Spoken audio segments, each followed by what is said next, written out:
Ngebole ennaku ntono nnyo tugende mu kulonda. Ssaalongo Erias Lukwago agasimbaganye ne Robert Kyagulanyi Ssentamu Bobi Wine olunaku olwaleero bwe babadde mu maka ga Kano Kizza Besigye mu kusaba okutegekeddwa okusabira abasibe n'abo abaabuzibwawo. Ekikolwa kino kitera kukolebwa National Unity Platform ate batera okiteeka ekavule. But mu bigambo bya Bobi Wine agambye nti yakubidde SG n'amugamba akubire mukyala wa Besigye Winnie Byanyima amusabe okusaba kwa leero bakukolere mu maka ga Kano Kizza Besigye. Engeri gye kiri nti naye y'omu ku abo ba political prisoner. Kuba baddeyo abakulembeze ebibiina ebyenjawulo abakiikiridde ebibiina byabwe. Erias Lukwago Ssaalongo nga yesenkagale w'ekibiina kya PFF era naye abaddeyo bye bino ebigambo byayogedde wabadde amitinga abantu baneeno. Katukomewo. Constitutional order and the political order. Problem we are having today, they don't speak to each other. The political order is not speaking to the constitutional order, and vice versa. Even the constitutional order is not speaking to the political order. We have two non-concomitant phenomena. A political order taking this direction, left. Constitutional order, the right direction. So how do we address that critical situation where we are having that, paralysis? How do we address this? That is the challenge we are faced with. Why it is like this? The reverse of the constitutional order, as we have said earlier and before, is something which is very, very disturbing to us. The constitutional order dictates that sovereign authority resides in the people. That is the constitutional order. So the sovereignty of the people is supreme. That the sovereignty of this country resides in the people. All of us derive our mandate, whether you are the executive, whether you are judiciary, parliament, you derive your mandate from the sovereignty of the people. That is the constitutional order. But the political order obtaining in the country is the sovereignty of the country resides in one man, seven, and his family. And that is the contradiction we are dealing with. So every actions that are taking place today, whether it is the Electoral Commission making proclamations, whether it is Parliament, whether it is the judiciary, any government institution, they derive now their mandate from one sovereign. That is the sovereign, not the Constitution. And we have to deal with that situation. That's the reason we are faced with this crisis. All of us, all of you are incarcerated, the relatives and whatnot, the prisoners, the political prisoners. It's because the institutions derive the mandate from Mr. Museveni as the sovereign authority and not the Constitution, which is the sovereign law of the land.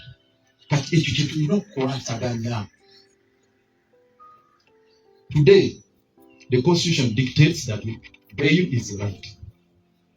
But now, it has been declared and illegal for one to get bail if you are faced with political cases.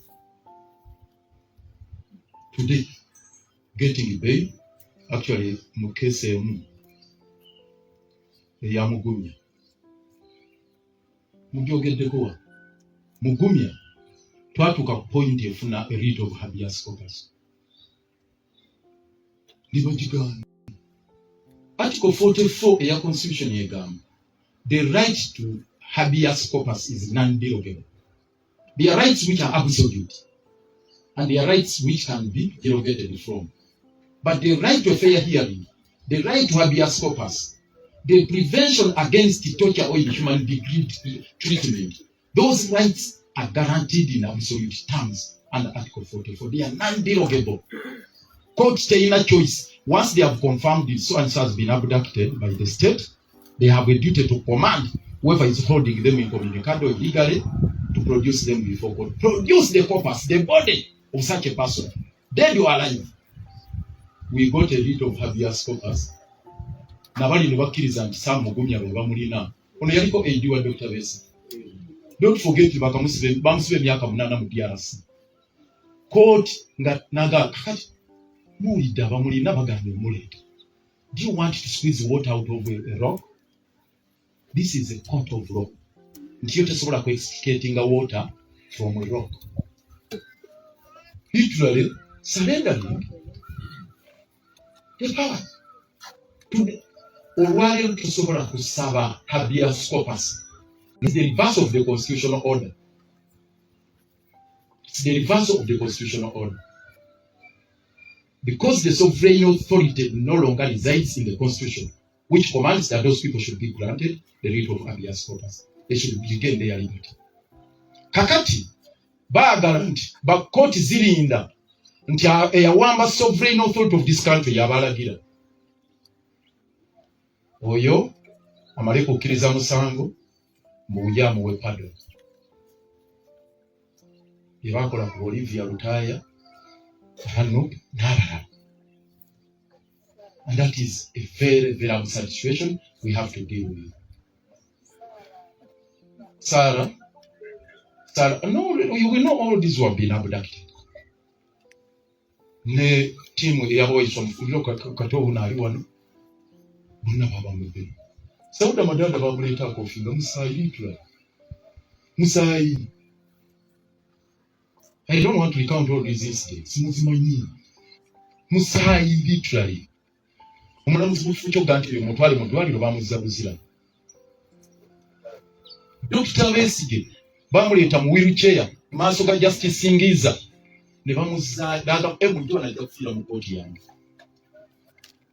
Kati ono omulamuzi Baguma amye Dr. Bail adombye Dr. Kiza Besigye Bail amye Dr. Kiza Bail omulamuzi Baguma twatuuka nga amaliridde buli kimu agaanya application zonna ze tujja kuteeka yaziganya bize mbigoberera n'atuuka n'agamba yo omusango oba twagala oba tetwagala agenda kuwuliriza ate yakufikisinze nga 21 n'afosinga Dr. Besigye okuteekinga puli twamuwaabira mu Judicial Service Commission naye kati wulira tragedy gye tulimu mu Judicial Service Commission gye twamuwaabira agikulembera ye Justice Douglas Singiza eyagaana okuwa Dr. Besigye habeas corpus era yagamba mulesa ali mu kagaali agenda kunfa mumuzeeyo eruzira kati ate gye twawaabidde Baguma Owinyi Dolo Mbalaga Sovereign Authority bwe yava mu Constitution nedda muki Museveni mikono gya Museveni Owinyi Dolo azaakola bino byonna nga Chief Justice tenayeggwako mugimanyi 18 olwaleero 10 11 ayina just 1 week in office. Just 1 week. Meaning within 1 week tuwagenda kuba Chief Justice mulala. Yes, Mr. Museveni ategeka kulonda Chief Justice essaawa yonna mulala. Either before 15th nga tunalonda oba after 15th mu mbeera eyo. Just imagine situation gye tulimu. Oli candidate embere kutabukidde olwana kwerwanako osigale mu office. Meanwhile waliwo emisango egiri mu court before gino gyonna gimulabye ba disqualifying irigale n'ebintu bye bakola okugamba nti ono avudde mu kalulu abadde party candidate munaye ya withdrawinze bamuguze nga teteeka ligamba Political Parties and Organizations Act section 36 egamba nti ekibiina kye kino okuwandiika byonna nga bimenye emisango egiri mu court. Mwami Museveni ategeka kulonda Chief Justice kubaganya amakafaananyi Chief Justice kwagenda okuleeta. No doubt it's going to be worse than Owinyi Dolo. Kubanga tuvadde tujja Mwami Museveni nga tumuwaabira Dr. Besigye omusango ogwasooka 21 Chief Justice yali Odochi ne basalaasalayo bye baasalako alimu ebirungi mu ebitono neera ne bamulemezaawo 26 Odochi ne yeeyongera okubeera ow'omuvumu era ne bakanyehamba ne bagamba nti okufana era yali ntaanya okutubbako 26 oyo n'agenda Katulebe bye yakola Mbabazi 2016 ogwo n'akuvunjaga n'akasukeemu kati 221 kye baakola Ssenkagale Honorable Kyagulanyi n'okuwulira teyawulirwa neyaguwulira n'agamba bannange tuwulirize omuntu ensonga zaleese bamujjako amasannyalaze bamujjako ne security ne bamukola buli kimu n'okukisoma ne tenti ezaali bweru ne bazijjawo lulingi yagisomera ku madaala bw'ati olwamaliriza n'agenda mu exam. That is a serious situation we are doing. I can't recount all this. Naye yagadde okureflectinga ku this.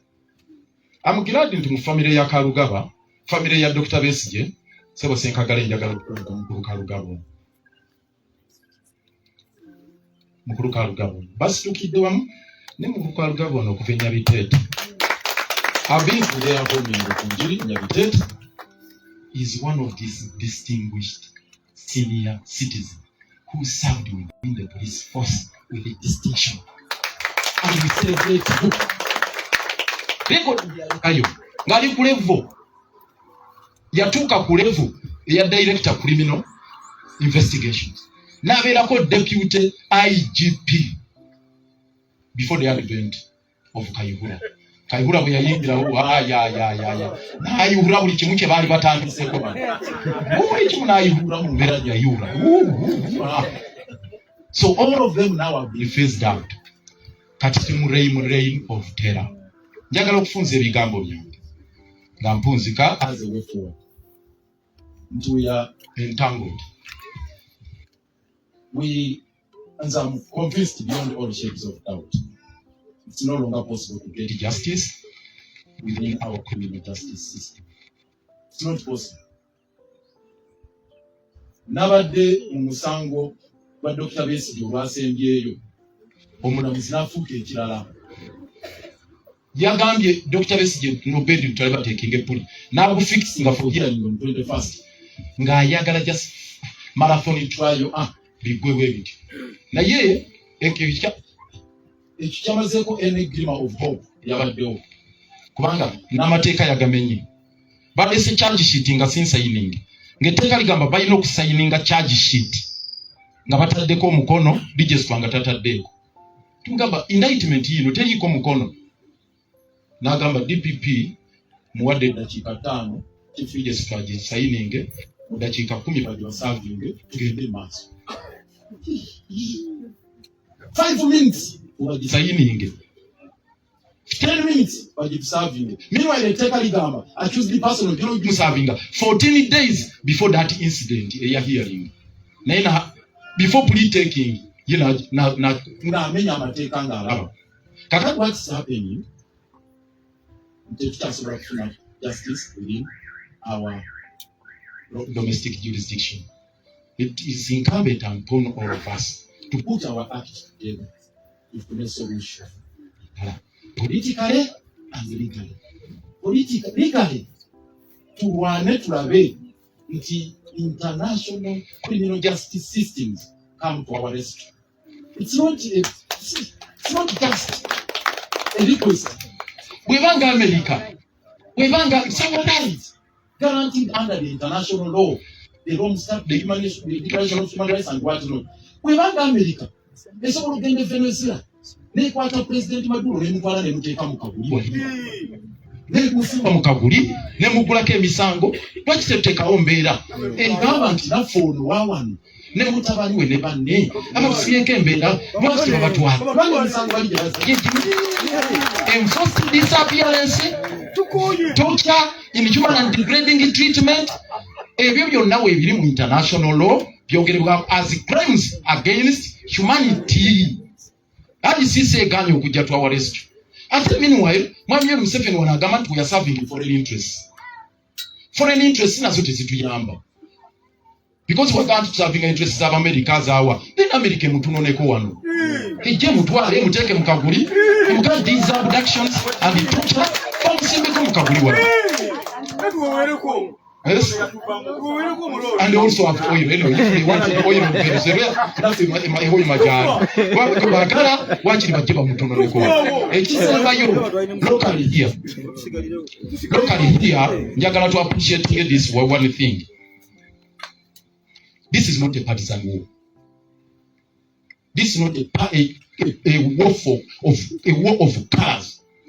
mbegayiride police ku charge sheet ya Dr. Besigye kuba gye balese indictment bagambye gye yagenda Switzerland ne Greece ne Kenya yala Greece ne Switzerland yalabibwako maduuka ng'alamuze emmundu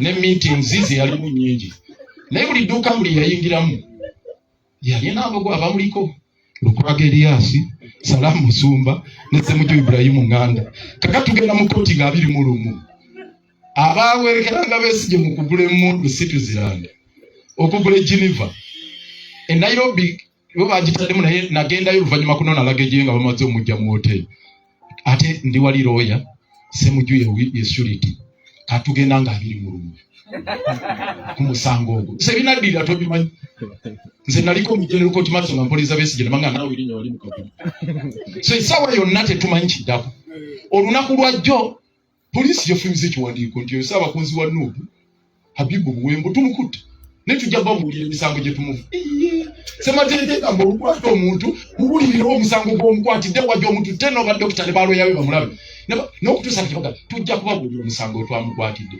saalabireeta owa civil society bakola kyekimu nti bakusanze ne data wa EC naye kye bakireeta na luvannyuma data wa EC ate nga baganye omufulumya oyina okutuwa voters register ahead of polling naye oganye saalabireeta afulumiza omukutte Father Sekabira simanyi se mu Father Kabogoza simanyi Father Sekabira bamugulako manerondo bili abiri mugumu gundi wa chapter 4 Nicholas Opio bamugulako musango gwe bakude ku Father Sekabira Jojuzi bakoze ebintu byebimu mwami mu 7 agamba nti omuntu yenna asangibwa n'akantu akekwasa ku magye adda mu General Court Martial bajangwiriza twagiwangula mu kooti bagikomezaawo kimpatiira kati wiiki eno yagirayiza tugende okulonda okwa 15 ng'amaze okukola ki yetudde oyo tukachungulwa gwe balese mu General Court Martial nga chairman yabadde judge advocate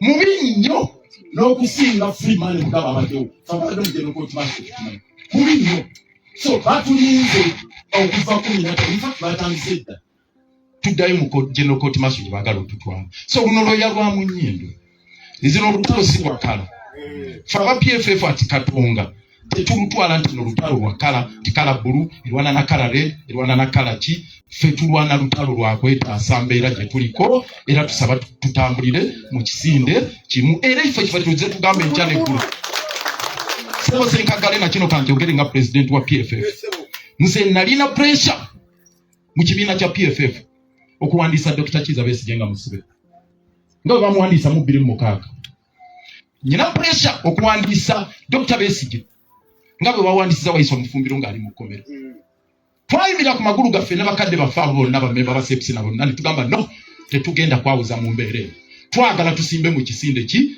okimanyi bulungi meetings zonna zifenna zetubadde ne ku Nuupu tubaddeyo emirundi mingi tubadde meeting naawe emirundi mingi ne tutuula Kamoocha ne tutuula Kavule ne tutuula buli wamu n'ennaku zino wiiki tezinawera 3 delegation yabadde Addis Ababa Ethiopia erimu aba Nuupu erimu n'aba ne kulembedde tiimu eyaffe ne tugenda eno tugamba bannange mututaasi Martha Karua yakulembera legal team eyaffe ya Dr. Besigye n'Obed Lutale yakulembedde mu process eno n'ebiramu international community organizations nyingi ezirwanirira Uganda neziga lwaki temwegatta ffe nga tugamba kimu ng'aba PFF tetulina candidate bangi twagala candidate omu yekka tutambule bwetu ffe ye position yaffe baddewo twejjeko embeera eno tetwagala mbeera yakugamba nti waggulu tugira bwetuti ate tuba bannange tukanye nga bwe tubadde tukyatambula tutyo naye tugamba kiki ekikyagaanye okumaliriza embeera eyo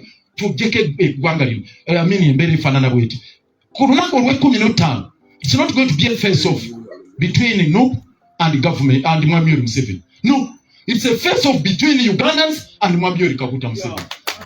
It's a face off. Lutalo wakati w'abana Uganda na Mwami Yoweri Museveni ne family ye. Si lutalo lwa kibiina kimu. Fenna tulina okubaako rolo gye tuplayinga mu luki. Lutalo luno. Kubanga all of you are in two categories. Political prisoners already abali munda and potential political prisoners. Nammwe wano. Mwami Kibalama gwe basooka okubuzaawo si Kibalama ono omukulu naye Kibalama omuto gwe baabuzaawo naye bwe yawulawo n'omukyala we yafiiridde mu nfa etatukola ki etategeerekeka naawe asigadde ebweru essaawa yonna. So ffe tugamba nti bannange eno embeera ey'okuvuganya ono n'oyogerera bino n'oyogerera bino era kyoffe kyeva tulaba deliberately twagaana okulumba buli muntu yenna ali mu struggle deliberately kubanga tulina okwejjako embeera eno. So wabaawo embeera yonna ey'okuvuganya oba ku bifoofoofu ebirala byonna wabirewo omuntu tutambule ng'olutalo twolekeze emmundu emu era twasanyuka nnyo approach eyakwatibwa no olutalo lukunjirirunda wa free basage naffe eno gye tutambulira tugamba free all political prisoners edi muntu etalina musango. Omwaka guno gwaweddeko phenomena eya basement yatandikidde kwani kwedi mutwe 2025 twafunyeyo ekigambo basement olinaga musazeeko enviiri muyigiriza obunyankole mukola buli kimu basement kyaze ne baleeta fridge yatandikidde ku bannakenya bajja babiri ne bagamba bajenizi tugenda kulwana kutaasa kuyambako bannaffe mu Uganda ne babasiba ne bamala emyezi ne babasuula busuuzi ku boda ne babateekako emisango ne babadde mu fridge abaliyo nga 50 nabadde ku lukugu ne wasaamu njuba ku memorial lecture kayindo tafiire nga abula gwa gundi mu bulago nga bagala kulwana n'ekiwanuko kiryo bamuga nti naye gwe kiki ennyo bagala kulwana Attorney General Minister wa Justice. So njagala kusembayo na kino mukanda wange Senkagale twasanyuse nnyo national flag nnyo nga bw'otuwulira because olutalo olushapinza bulungi nti si lwa kibiina kimu naye lwakununula si lwakununula kibiina lwakununula ki wanga. Nze ekyo nakisanyukidde ne bannange nkubulira kuva from the bottom of our hearts. Why? Because abamu baagala kupatisira kulufuula lwa kala noga nti no tununule ki Uganda era tubasaba buli omu akwate national flag. Ekyo kikulu. Twali mu FOC netuyiga lesson njagala kumaliriza obigambo. Twali mu FOC netuyiga lesson twali tutambula Katonga tulina FOC ne bajjayo akateeka mu penal code mugenzi ebiseera bye mugenzi yaliwo yali Nnyombi Peter mukama amusonyiwe ebizibu ebyamu ebintu byonna ebyamusibako okuba byali bingi mukama abimusonyiwe n'afudde akateeka n'agamba FOC tugifudde kabiina k'abaterrorist era tugiweze era bwe tunakusanga ne kakala neki nga kabiina k'abaterrorist tujja kukwata gwa terrorism. Kakati kyangu nnyo n'okudikiralinga political party terrorist organization nibo tandika kuyola buli munoga gwe tusanga yenna n'ekintu kya nuupu oba ekyekibiina kino you are a terrorist kyangu nnyo naye twagala kale badikiralinga bannayuganda bonna buli akutte flag nti ze terrorist because twagenda ne tugamba kale FOC bagidikiralinze terrorist organization.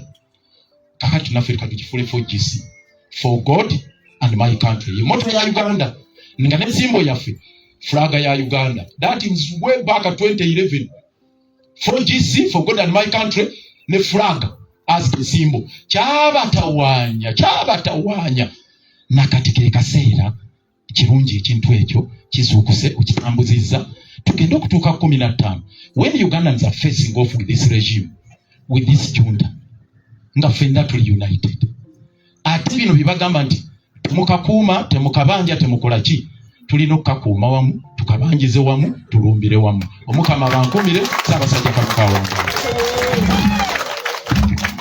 Sebo obugalo bwa honorable Elias Mwangi Sebo katogende okwasaganye obuvunaanyizibwa obulala omukama mulungi obudde bwonna